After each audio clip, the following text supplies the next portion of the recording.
Selamat pagi dan salam sejahtera buat kita semua. Saya Dinar Malam Pratenta, CGP Angkatan 4 Kabupaten Deli Serdang dari Unit Kerja SMP Negeri 1 Kutalim Baru. Kali ini akan membahas tugas model 3.1.A.7 yaitu tentang demonstrasi kontekstual pengambilan keputusan sebagai pemimpin pembelajaran.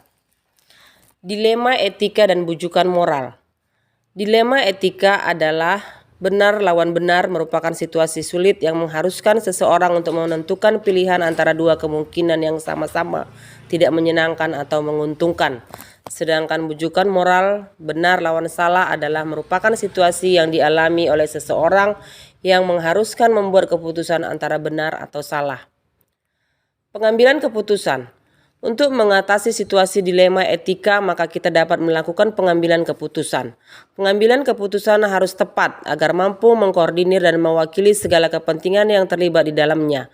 Pengambilan keputusan yang tepat dapat dilakukan dengan memperhatikan 3 prinsip pengambilan keputusan, memperhatikan 4 paradigma dalam pengambilan keputusan, dan memperhatikan 9 langkah dalam pengambilan keputusan. Karena keberhasilan seorang pemimpin pembelajaran adalah ketika mampu mengambil suatu keputusan yang tepat dan bijak pada situasi tertentu yang dampaknya akan menentukan arah dan tujuan kebaikan dari keputusan tersebut. Bagaimana saya nanti akan mentransfer dan menerapkan pengetahuan yang saya dapatkan di program guru penggerak di sekolah atau lingkungan asal saya? Hal yang pertama yang akan saya lakukan adalah menerapkan pada diri saya sendiri secara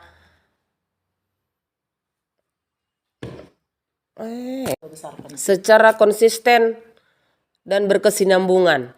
Melalui komunitas praktisi di sekolah, saya akan menerapkan dan mentransfer pengetahuan yang saya dapatkan di program guru penggerak kepada rekan sejawat saya di sekolah. Melalui kelompok musyawarah guru mata pelajaran atau MGMP yang saya ikuti, saya akan mentransfer dan menerapkan pengetahuan yang saya dapatkan dalam program guru penggerak ini dengan cara men-share link-link materi yang saya dapatkan, men-share video-video yang saya unggah, dan membuka ruang diskusi ketika kami melakukan pertemuan rutin kegiatan MGMP.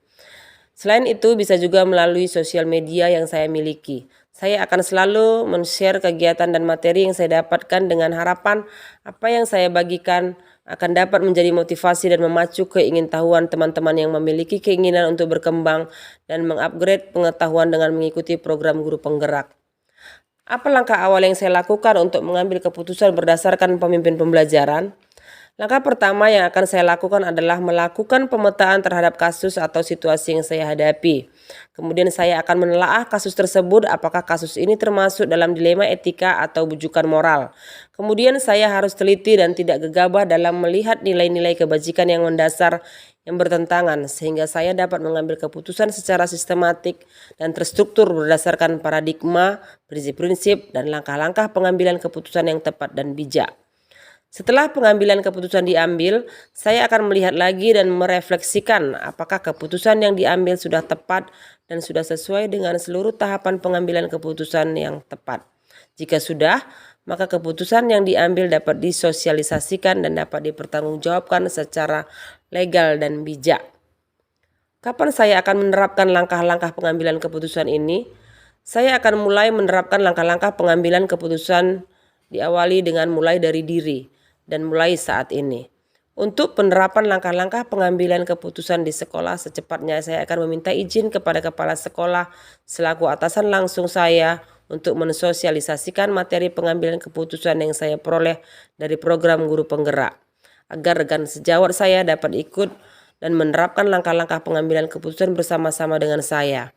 Untuk penerapan di komunitas MGMP, saya akan menerapkannya pada saat jadwal pertemuan rutin MGMP diadakan. Siapa yang akan mendampingi saya dalam pengambilan keputusan? Yang pertama, kepala sekolah. Karena sehari-hari saya berada di lingkungan sekolah, tentunya saya akan melibatkan kepala sekolah dan wakil kepala sekolah bidang kurikulum untuk dapat mendampingi saya dalam mengimplementasikan program guru penggerak dan pengambilan keputusan. Saya juga akan meminta mereka untuk memberikan saran dan menjadi teman diskusi untuk melihat apakah langkah-langkah pengambilan keputusan yang saya lakukan sudah tepat. Yang kedua, rekan sejawat. Rekan sejawat adalah orang yang tepat untuk mendampingi saya dalam menerapkan pengambilan keputusan di sekolah. Karena mereka bisa sambil belajar dan melihat langkah-langkah dalam mengambil keputusan. Saya pun dapat meminta mereka untuk memberikan masukan apakah pengambilan keputusan yang saya lakukan sudah tepat dan sesuai dengan langkah-langkah dalam pengambilan keputusan. Bagaimana saya akan menerapkan pengambilan keputusan seperti ini pada lingkungan saya, pada murid-murid saya, dan pada kolega saya? Saya akan mengimplementasikan dan mengaktualisasikan apa yang saya ketahui dan pahami mengenai keterampilan pengambilan keputusan. Saya akan mulai dengan menghadapi dan mengambil satu keputusan akan situasi atau kasus yang timbul dalam pembelajaran dengan siswa di sekolah. Pada lingkungan kerja saya bersama rekan sejawat, saya sudah menerapkannya dengan meminta salah satu rekan saya untuk mengambil keputusan atas kasus yang saya tanyakan kepadanya, yakni kasus Bu Tati di dalam LMS.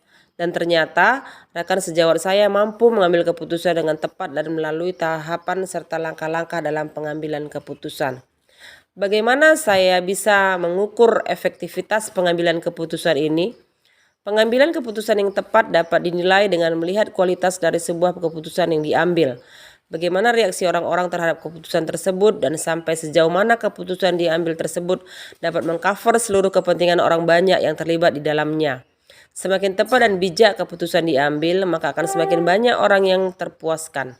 Efektivitas pengambilan keputusan dapat dilihat juga dari tercapainya kepentingan orang banyak, sedikitnya protes dan penolakan, dan terdapatnya kesesuaian serta relevansi yang positif antara masalah dan pengambilan keputusan. Demikian tugas ini sudah saya selesaikan. Semoga bermanfaat bagi kita semua. Sekian dan terima kasih. Salam Guru Bergerak Indonesia Maju.